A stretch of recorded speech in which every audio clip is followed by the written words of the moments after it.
You see that clamp you're holding, Alex? That's not just oxidized iron. That's a hostage situation. A hostage situation? Tiger, it looks like something they pulled out of a shipwreck. I can't even turn the handle. It's frozen solid.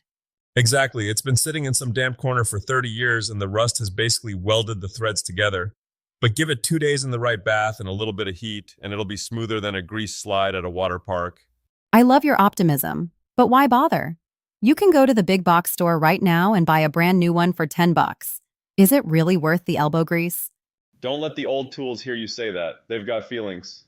Here's the soul of the matter. A lot of what you buy today is disposable, disguised as useful. But these old Stanleys, Miller Falls, the Greenleys, they were built by folks who expected their grandkids to use them. When you restore a tool, you're not just cleaning metal.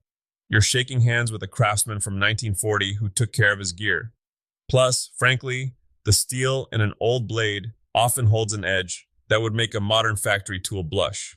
Okay, I get the romantic part. I'm a sucker for a good story. But for someone like me, or our listeners who aren't trying to start a museum, where do we even find these hostages without getting ripped off?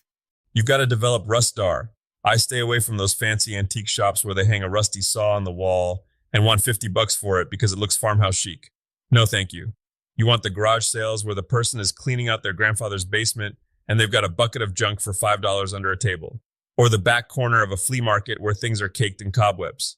So, we're looking for the ugly ducklings, but there's a line between neglected and dead, right? A very clear line. If you see a crack in the main body of a plane, that's the soul, you walk away. Pitting is another big one.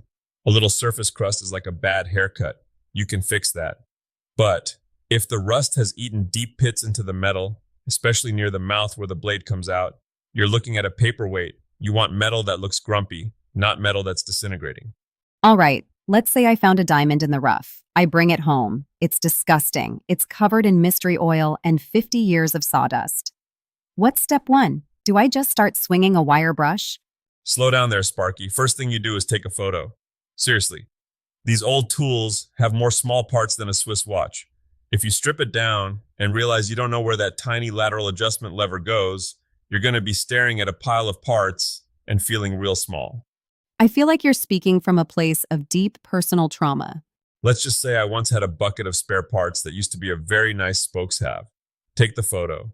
Then take it apart completely. Every screw, every washer. If a screw is stuck, don't force it. You'll snap the head off and then you're really in the woods. That's when the WD-40 or a penetrating oil comes in. You give it a squirt, go have a coffee, and let the oil do the negotiating. Okay, it's disassembled. Now we get to the bath you mentioned earlier. I've seen people use everything from heavy chemicals to electrolysis, which sounds like something from a Frankenstein movie.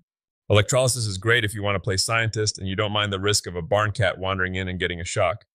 But for my money, I'm a citric acid man. You can literally buy it in the canning section of the grocery store. It's food grade, so if the chickens wander into the shop, nobody's going to sprout a second head. Just citric acid and water? That's it. Or plain white vinegar if you're in a pinch. You submerge the parts and just wait. It's not a race. You'll see it start to fizz. That's the acid eating the oxidation. But here's the trick. Don't leave it in there for 3 days and go on vacation. It can eat the good metal too if you forget about it. Check it every few hours. Scrub it with a nylon brush. Never metal on metal at this stage. And see how it's looking. What about those really stubborn ones, like that hostage clamp I'm holding? For those, we bring out the heavy persuasion. If oil doesn't work and the acid doesn't reach the threads, I use a small torch. Heat expands the metal. You get it nice and warm, not glowing, just hot, and suddenly that rust seal breaks. It's like the tool finally decides to stop being stubborn and lets go. We've talked a lot about the metal, but these tools have wood too, the totes and knobs. Usually, they look like they've been buried in a garden. Wood is where the soul lives. Usually, it's just covered in hand grime, a mix of old sweat, oil, and dust. I don't like to sand it down to bare wood unless I absolutely have to. I use a little bit of mineral oil or even a citrus-based cleaner. If the finish is totally gone, maybe a light touch of zero rosin steel wool and some paste wax. You want it to feel like a smooth stone in your hand, not like a piece of plastic. There's a fine line between restored and ruined the history, isn't there? I mean, if I make it look brand new, do I lose the handshake with the guy from 1940?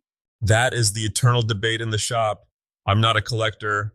I don't care about the resale value for a museum. I want to work. So I go for fit to use.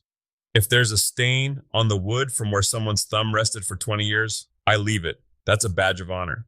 But if the bottom of the plane isn't flat, I'm going to sand it until it is, because a tool that doesn't work is just a paperweight with a pedigree. Okay, let's talk about the scary part. Grounding and sharpening. You told me once that you restored 150 blades in a few weeks. Yeah, that was my summer of steel. It was a trial by fire. Most people are terrified of the grinding wheel. They think they're going to ruin the temper of the metal or lose a finger. And I mean, both are possible if you're being reckless. Well, that's encouraging. Listen, the secret is patience and water. You grind a little, you dip it in water to keep it cool. If the metal turns blue, you've gotten it too hot and lost the hardness. But honestly, the best way to learn is to buy 5 cheap, rusty wood chisels for $1 each and just practice. You'll ruin 2, and by the 3rd one, you'll start to feel the angle. It's like learning to ride a bike. You can't read a manual to learn balance. You just have to wobble until you don't. So, you've got it clean, you've got it sharp, the wood is glowing. How do we keep it from just turning back into an orange paperweight 2 months from now? My shop gets humid in the summer. Rust is the hunter that never sleeps. Once you strip off that old patina, the metal's naked. It wants to oxidize immediately. I use a high-quality paste wax or a product like BoShield. You rub it on, let it dry, and buff it off. It creates a molecular barrier. And for the love of all things holy, don't leave your tools on a concrete floor. Concrete breathes moisture. Keep them on a shelf, or better yet, in a wooden cabinet. You make it sound like a lot of work, Tiger. Why not just buy the new one? Give me the real why. Because when I pick up that Stanley number 4 that I saved from a bucket of junk, and I take a shaving of cherry wood so thin you can read the newspaper through it, I feel like I've earned that shave. I didn't just trade money for a tool, I traded my time and my care. There's a different kind of respect when you use something you've brought back from the edge of the scrap heap. It teaches you how the tool works fundamentally. You aren't just a user anymore, you're a steward of that tool. It makes the furniture you build with it mean just a little bit more. All right, fine. You win. I'm keeping the hostage clamp, but you're showing me how to use the torch. It's a deal. But eye protection stays on, Alex. I like your face the way it is. Fair enough. Well, folks, if you've got a rusty ghost in your garage, don't throw it out. Give it a bath, give it some love, and see what happens. You might just find your new favorite tool hiding under all that orange. Until next time, stay sharp and keep the coffee hot.